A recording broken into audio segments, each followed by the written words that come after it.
Welcome to Amud Yom Shir. We're recording already. Let's go. No time even for dedications because we have so much to do today.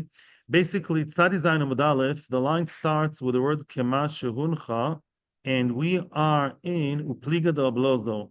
Upliga de Oblozo. So what did we say? We spoke in the Mishnah about Machlokes Rabbi Akiva and Chachomim regarding if a person throws an object from Rishus HaYochid to Rishus HaYochid via Rishus HaRabim. Do we say that there is a chiyuv or there is no chiyuv? Do we say that there is a chiyuv because of kluta kamishahuncha, right? Below 10, there's the argue about below 10 when the object flew with the intent him to the ground, which is considered as Roshus Harabim. Rabbi Kiva views that as kluta kamishahuncha, as if the object has ki'ilu fallen down and then bounced back, right? It's a new chayiv and it's chiyuv, not just also, right? And according to Chachamim, they say no such thing, no kluta kamishoncha. But above 10, when it's malkum 2, of course you're potter. That was number one. Yeah. The other way was to say no. Really, everyone agrees to kluta kamishoncha. Everyone agrees that if you throw the object within 10 tefachim, which is how should I call it? The halachically thick air of Rishus Harabim. That's mamish the Rishus Harabim, the first 10 tefachim from the ground. You're chayiv. Yeah. There everyone agrees. And above 10, then we have Rabbi Akiva that holds that zrika, you're also chayev because you learn it from the Mishkan with those rishoto, and we say zrika is the same, and Chachamim say no. Above 10, you're not chayev. Okay? So one shita, up until now, we saw one way. It's really not that complicated. When you summarize the whole thing, it's quite simple. So far, we saw one way, and that was Rav Himnuna. Rav Himnuna said clearly, Rabbi Akiva and Chachamim argue about within 10 tefachim. If you throw the object within 10 tefachim, it's flying through from Yochid, zooming through, whizzing through to the other Rishus Yochid, and it's in the middle, just flying in the 10 tefachim. Says Rabbi Akiva, you're grilled, you're chayav, because this is kluta as if it's down on the floor. And Chachamim say no, but above 10, no problem, at least not with the Oraisa. The Oraisa is no chiyuv. Upliga do blozo. The line starts with the word kemashu uncha, pretty much in the middle of the bit below. Upliga do blozo. What we just said now argues on Rablozo. The Omer Rablozo says, Mechayiv hoi Rabbi Akiva afilu lemala miyud. You heard that? Even lemala miyud. What does that mean? That Rabbi Akiva says, both lemata miyud and lemala miyud, you're always chayav. Why? Below 10, it's absorbed in Erev Rishus Harabim, kilo it's on the floor. You're chayav. Above 10, there's a special halacha, like the Levine passed from one agola to the other. They did it by Hoshota. We say the same thing by Zrika. So why did the Bryce speak about Rishus Harabim itself, not above? To tell you how far Rabbanon go with their kula, because Rabbanon say X, and again X on both above 10 and below 10. Chachamim always exempt you. They always say exempt. Below 10, no kula to kimishuncha, and that's a chiddush. Kol sheken, they don't say above 10, of course, it's a mokum 2, of course there's no chiyuv. So this is the third shita now. Rabbi Akiva is always mechayiv, and Chachamim always pater, whether below or above. Simple. Upligad of Chilki about Tuvi. Now this Rab Lozer argues on Chilki about Tuvi, and by the way, this Rab Chilki about Tuvi, conceptually, is more or less the same as Rav Himnuna. It's not really a new shita. What did the Chilki about Tuvi say? Dom of Chilki about Tuvi. Toich shloisha. Now of Chilki about Tuvi, the difference is, he now talks about another area. What happens within 3 tefachim to the ground? We all know the El word. What happens within 3 tefachim? Lavud, right? Anything that happens within 3 tefachim to somewhere has the din of that somewhere, right? So now, toich shloisha. Let's say you did that whizzing through business. Yeah, something was flying by from Yochid via Rabim to the other Rishus Yochid, within 3 tefachim to the ground itself, the lowest level of Rishus Rabim. What happens then? Divrei hakol chayev. That both Rabbi Akiva and Chachamim say you're chayev. Why?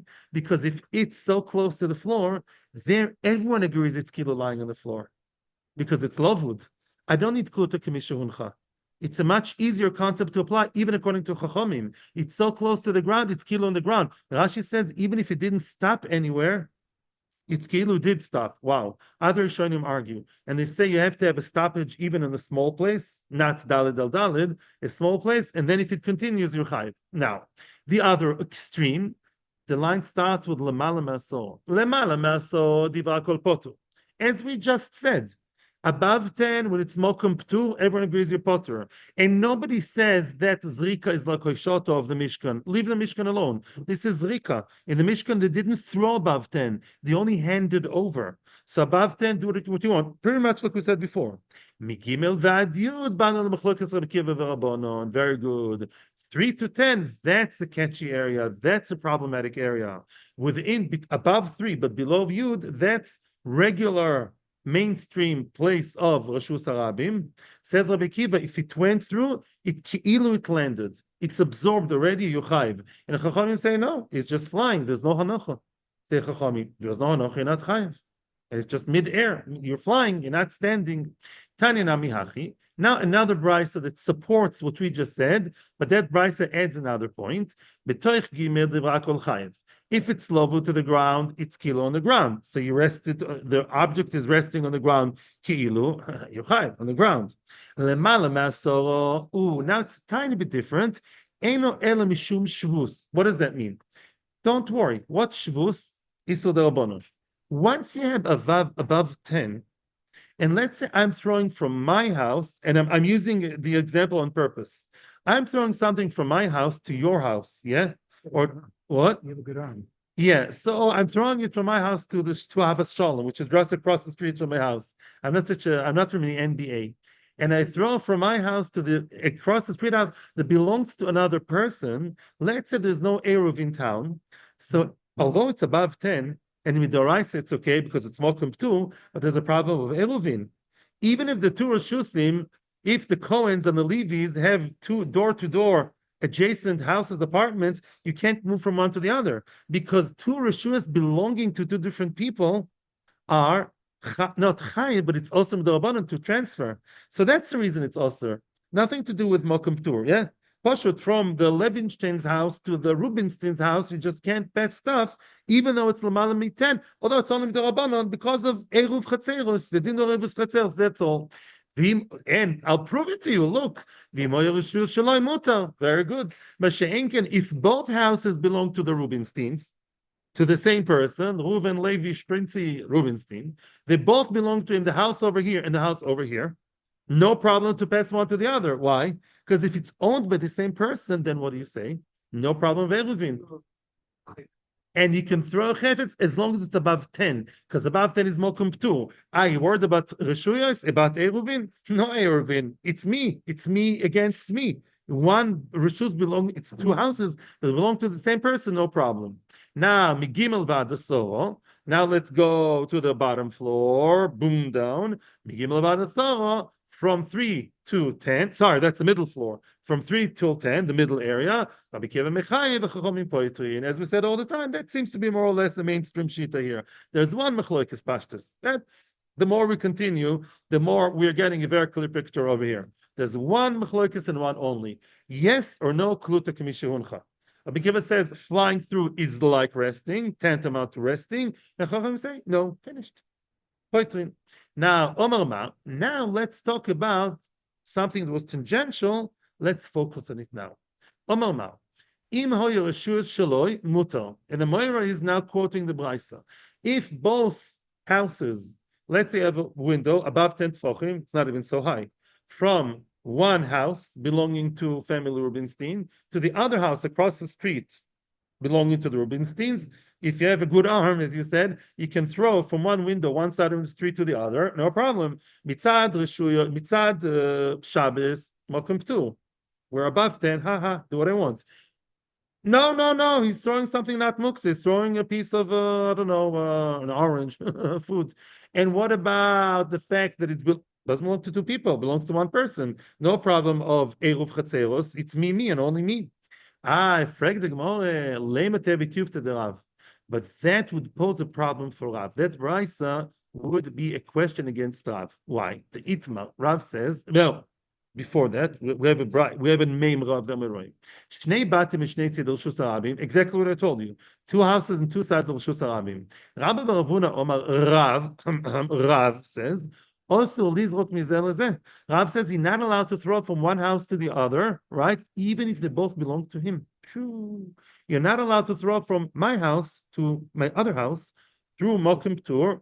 Oh, I don't know why. Soon we'll know why. But Rav says it's also, and we just said it's allowed. Is Rav against the Brisa? Shmuel Omar Mutter lizrok mizel lezeh. Shmuel is good. Shmuel follows the Brisa. He says, no problem. What's your problem? I'm throwing from my place to my place. No, I'm out of myself. I'm schizophrenia, the same person, yeah? And it's above 10. It's all lamala so everything is good. So why does Rav have a problem here? And why is he contradicting the Brisa? Answers the Gemara. Uh-oh, there is an answer. Velav miukim lahi. We have already explained Rav reasoning over there, and we made a nukim to Rav. We qualified the case. Kigon de midli chad umitati chad. One of the houses of the windows is higher than the other. One of them is high, the other one is low.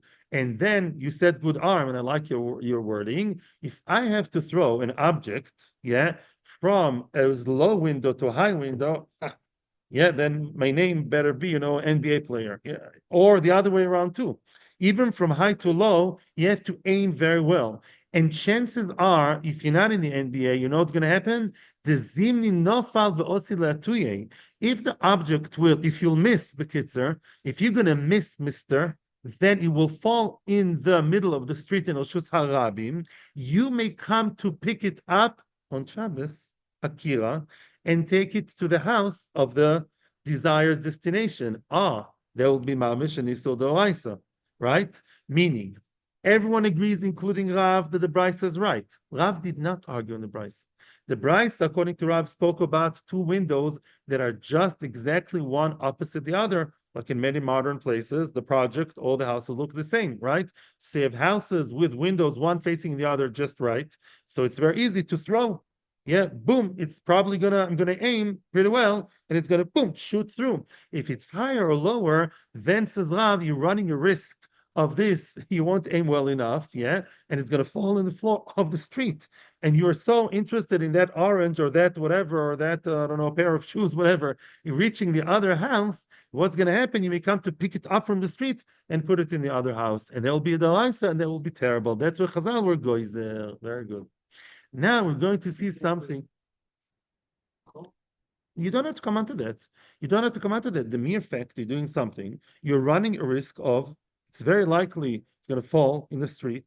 You'll pick up on Shabbos, Akira and Anacha, Chman al-Tzlan, so the Oisa. That's good enough. You don't need to come to any other reasons.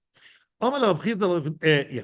Now we're going to see something very, very, very important. This is like one of the central places in the entire Shas regarding lavud.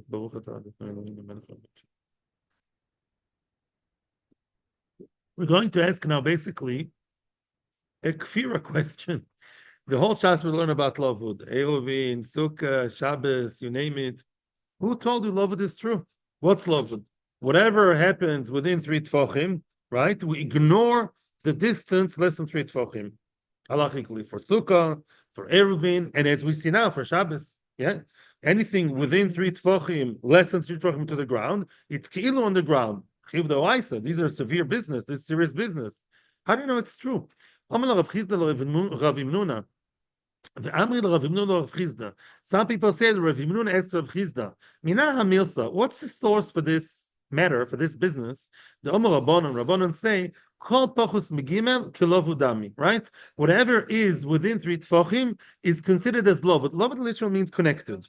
Yeah, if the distance is less than 3 tefachim, we deliberately ignore it and we consider it as if it's connected. It's all full. It's all filled up. That's one lomdish way to say lavud. It's all there. The distance is ignored. What's the source? Amalei, well, it's a svara. He starts off, it's a pashta svara. Just makes sense, misvara. And we are starting not with Sukkah, we're starting with Shabbos. Which means, when you talk about Reshus Harabim, most streets in the world, yeah, are not, okay, even paved streets, Kol Shekin streets that are dirt road, they're not, they're not like a ruler, they're not like a shaish in your kitchen. It's all one, very, very smooth. Streets tend to be, there's a stone, there's a pebble, even when there's a pavement, it's a little bit sometimes, sticking out and crevices and all that. You can't be melaket, you can't smoothen Reshus Harabim, will maket and ritni, which are smoothing objects. Yeah. The reason why we kind of forgive the distance of 3 tefachim is because anyhow you don't have one surface. Yeah. What is the surface? You have a stone here and a pebble there. You anyhow have differences, right? And mimela within 3 tefachim, we say it's all one. We halachically make it into one big surface because you can't really measure exactly. Frag the Gemara, Yachi, if that's your reason, Gimel Nami, why only within 3, even 3 itself? You have pebbles that are 3 tefachim high. That's not so much, right? The two, and I'll prove you wrong from another question regarding sukkah. Look what it happens with sukkah. The two, it says, it says in the Mishnah in Sukkah, a person is building the walls of his sukkah the wrong way around. He starts lowering, the walls of the sukkah from upwards downwards. He lowers down, down, down, down. It's easier for him to work from the roof for whichever reason. He's lowering the tfanos down, down, down, down, down, and now it doesn't reach the ground. The walls do not reach the ground, mamish the ground. So what's halacha? If the distance between the walls and the floor is 3 tefachim, no less, then it's possible. The distance, the gap is too wide to ignore.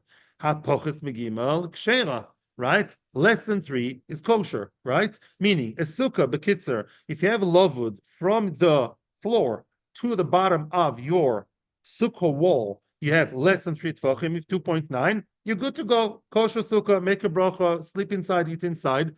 This has nothing to do with the Reshus Harabim being dirty and messy. Nothing to do with that. So lavud cannot possibly be what you just told me, because lavud is not just about Shabbos or Reshus Harabim. It also applies to sukkah, and there your reason doesn't make sense, right? And says the Gemara, okay, there's another reason. You're right.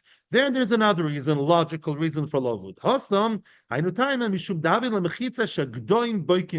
Which means, if you have a mechitza which is 3 tefachim wide, Chachamim kind of measured, kind of universal measure, and they said, Gdoim, kids, not kids that run around in your house, not human kids, but animals, the kids, the goats, the little goats, the little sheep, they can actually come in and out if it's 3 tefachim.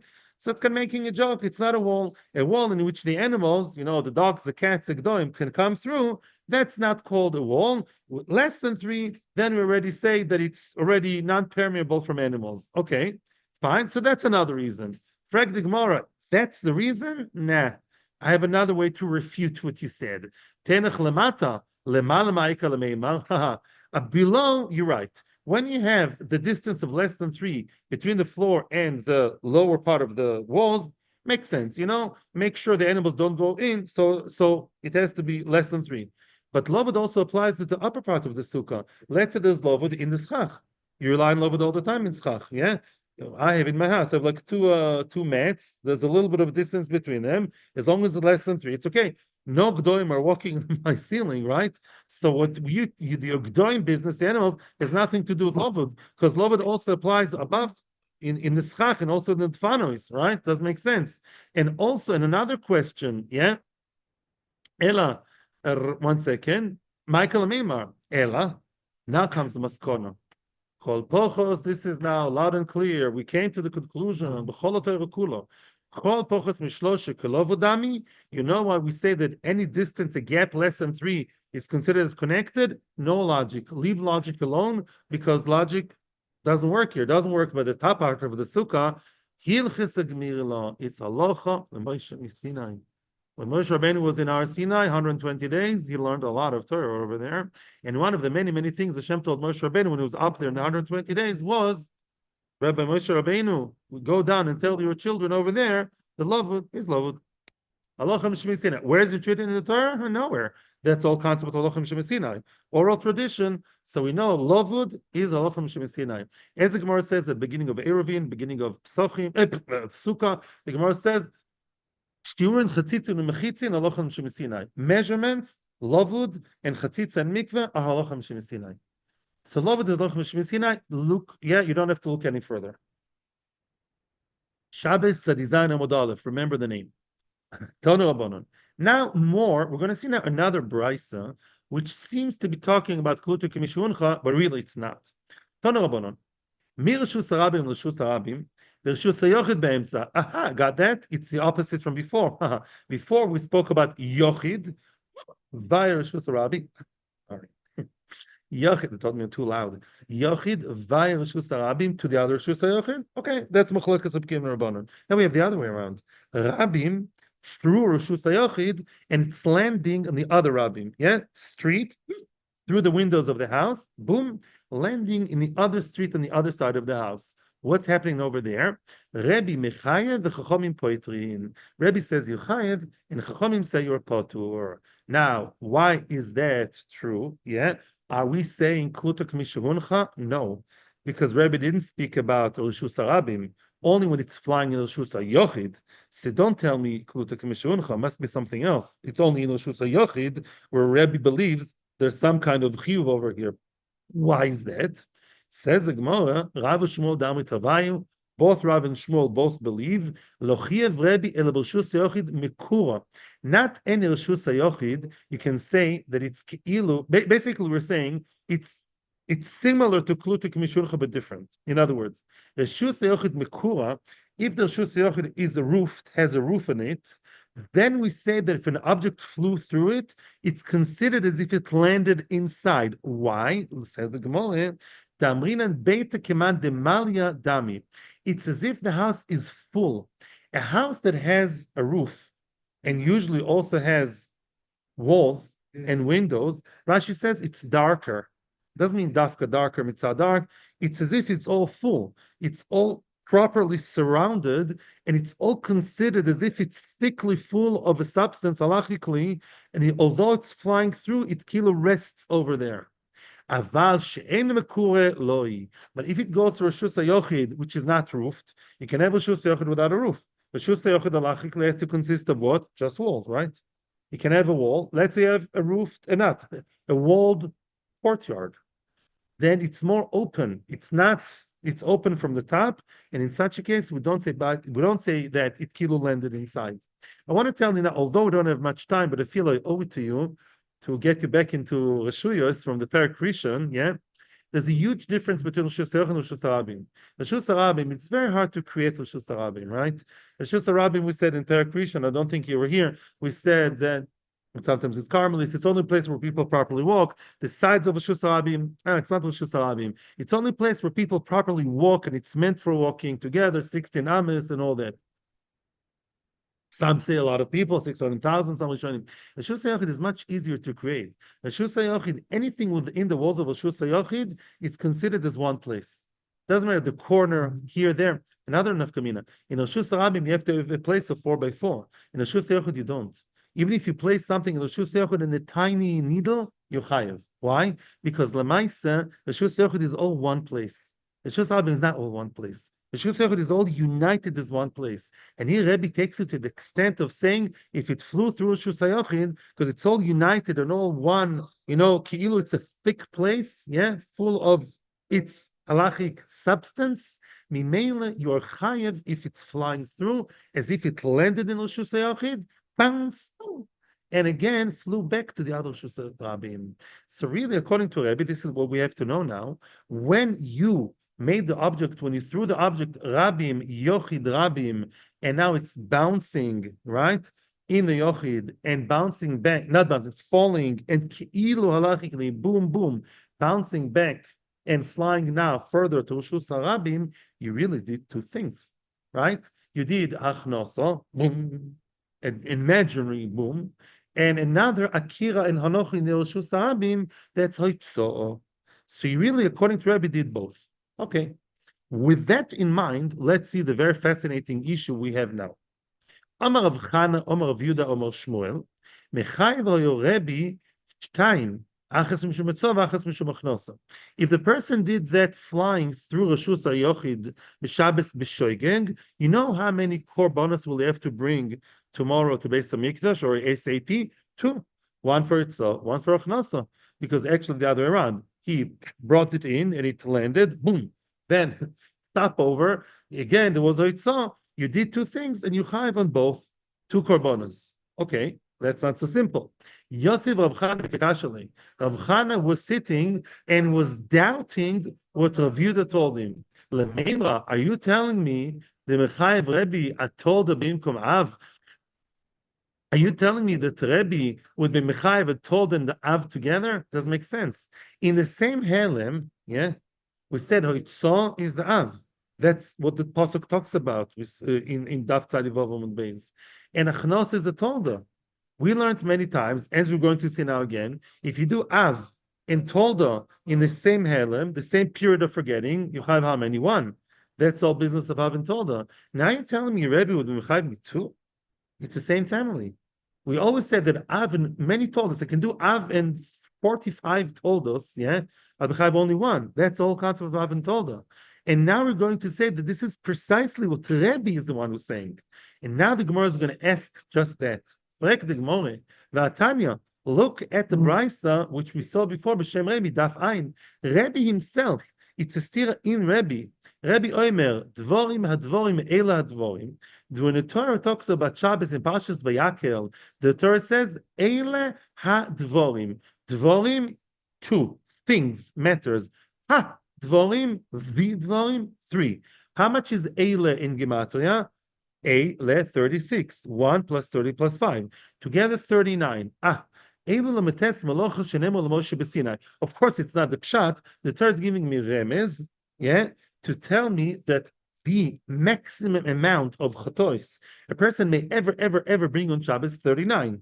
If you're telling me Rebbe believes that Av and Tolda you chayv on both, and we saw such a shita read about Blazer before, if you're saying Rebbe joins that very out of the mainstream camp that say that Av and Tolda you chayv on both, and why is Rebbe telling me only 39?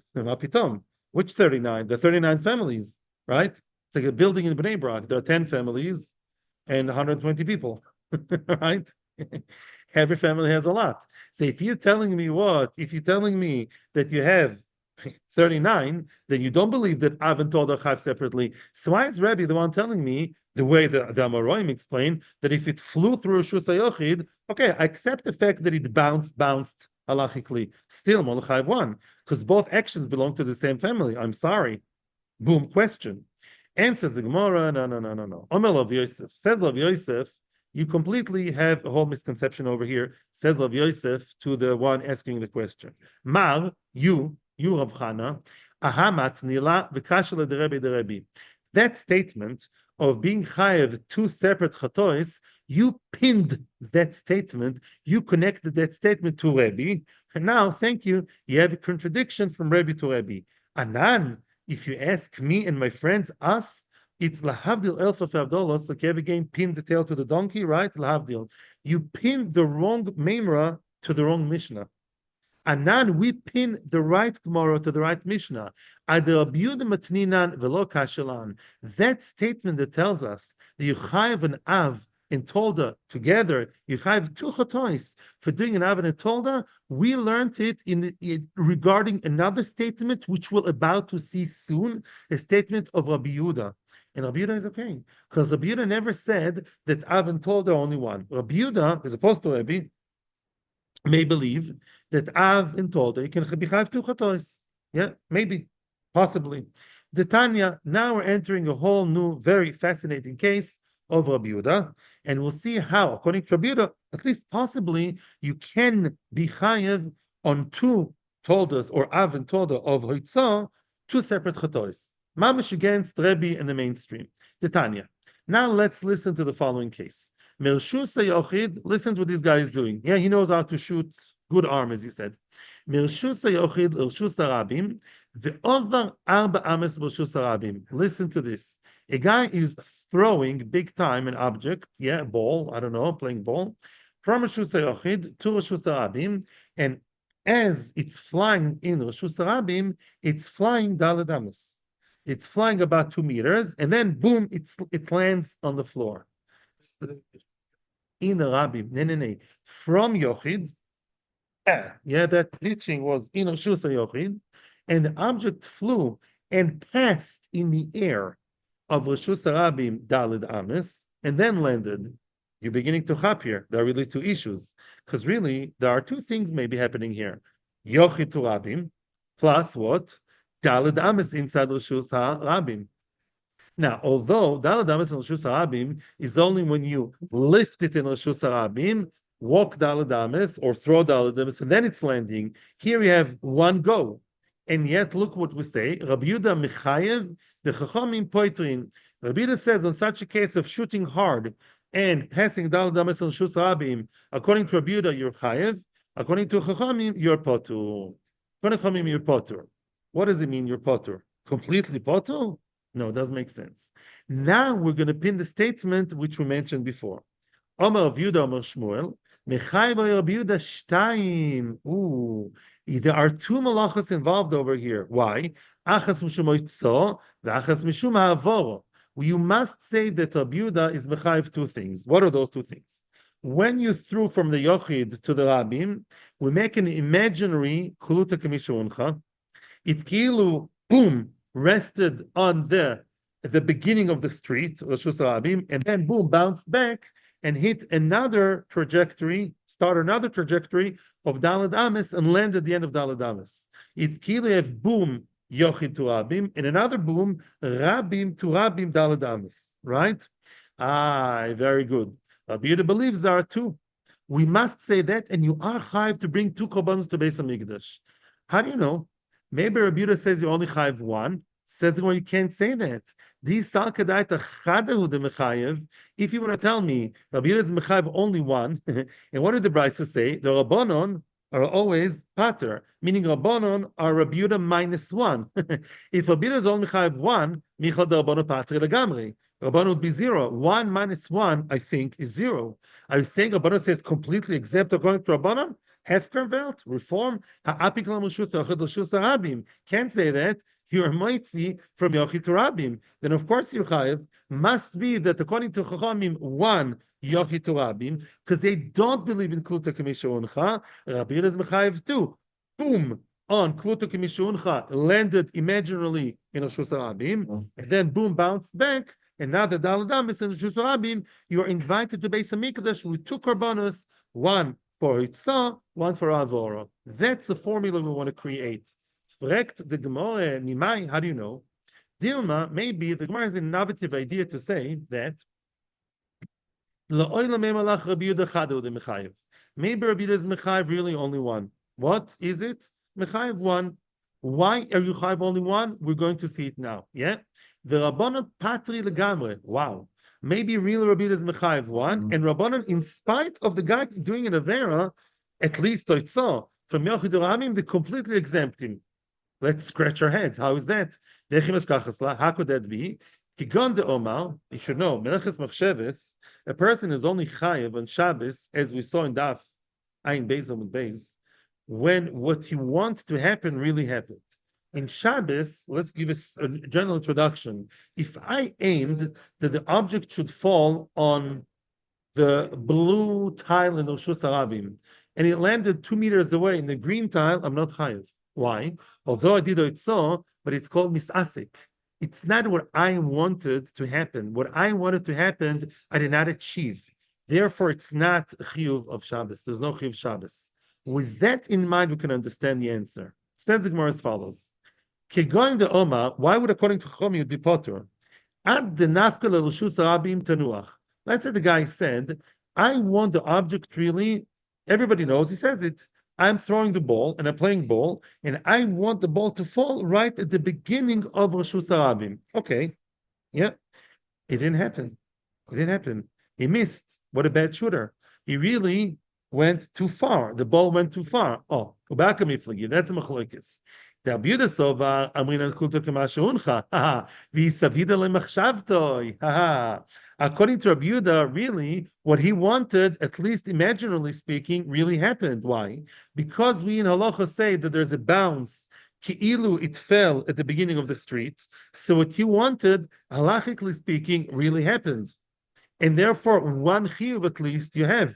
You wanted it to fall at the beginning. We view it as if it happened at the beginning when it was absorbed. So what you wanted to happen really happened. That's why you chayiv. The fact that later on it continued to fly, That's chapter 2. I don't care. The Rabbanon Savri, Rabbanon think, Lo amrinan kultu kama shehuncha. Rabbanon say, no, we don't believe in this whole business of as if what? No, we don't say that something in the air is ki'ilu down below, and therefore nothing happened at the beginning of the street. The only real fall was where? Daladamis away. You flunked. You missed. You're a terrible ball player. And therefore, luckily, you're not chayiv. You're misasik. You wanted it to fall at the beginning of the street. It fell for Ames away. And we don't believe that it kilu fell at the beginning.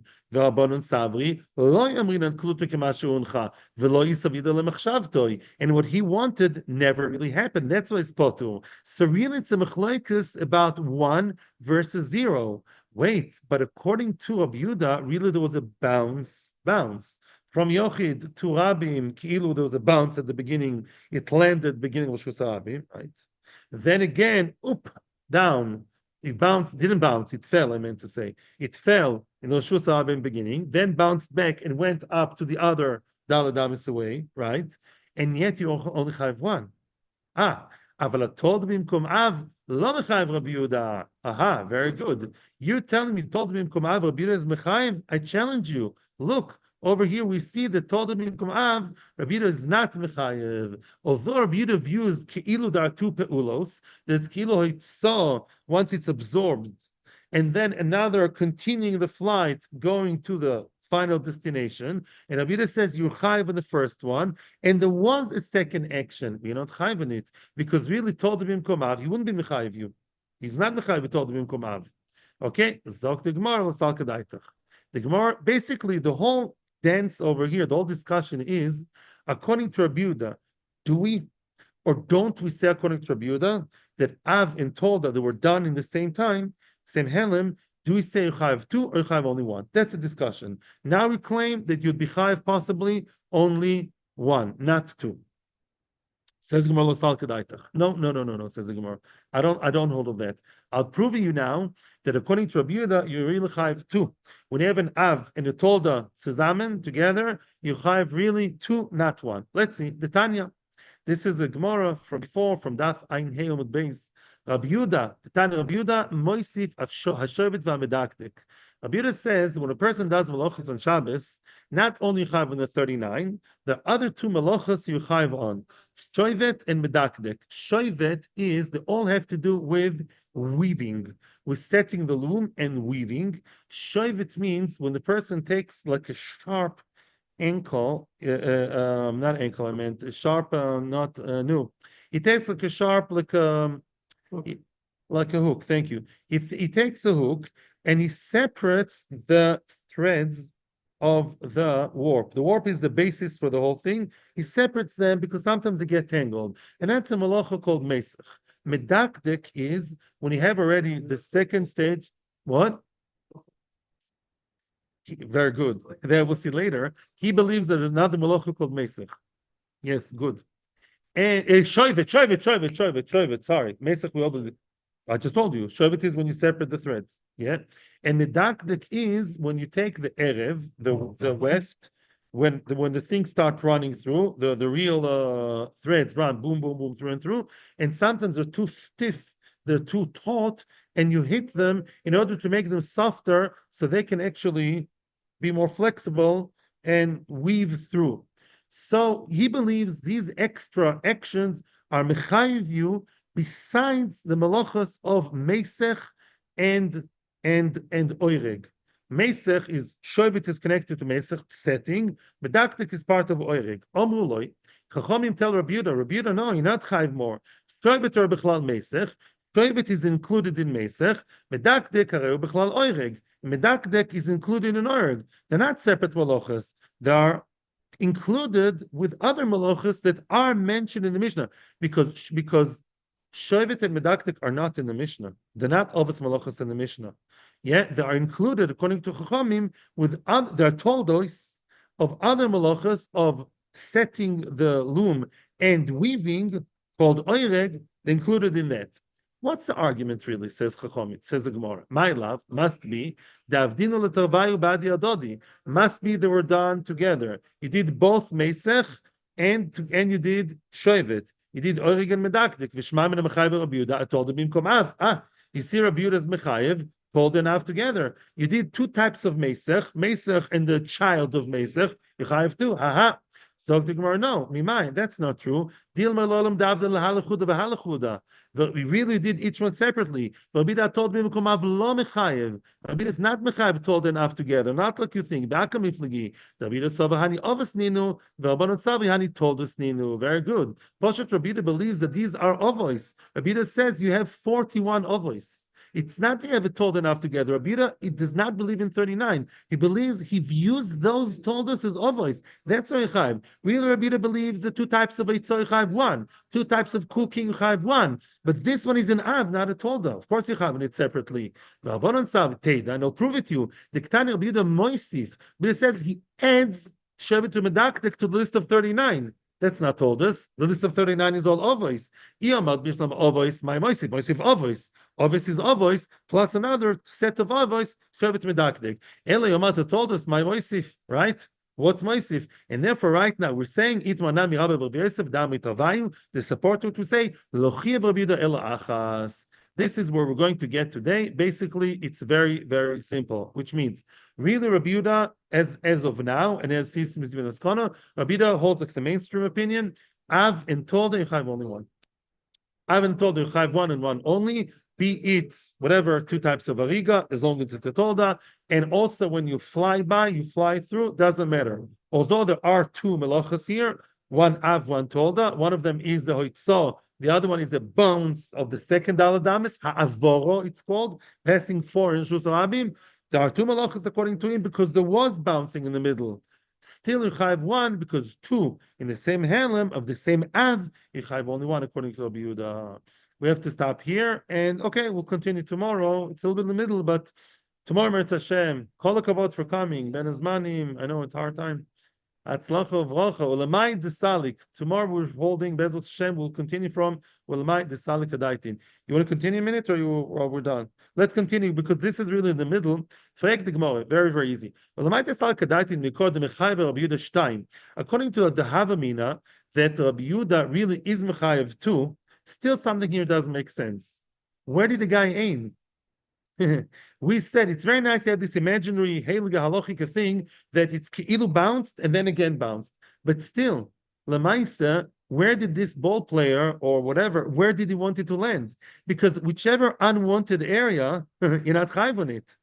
Even if you use the halachic glasses of halachic imagination, at the end of the day, right, the bounce, where did he want it to fall? The beginning or the end. You can't be chayiv to. The Gemara says, if you wanted beginning, you didn't want it past 4. You wanted past 4, not the beginning. And it says the Gemara, the guy said, I'm not playing ball in Shabbos.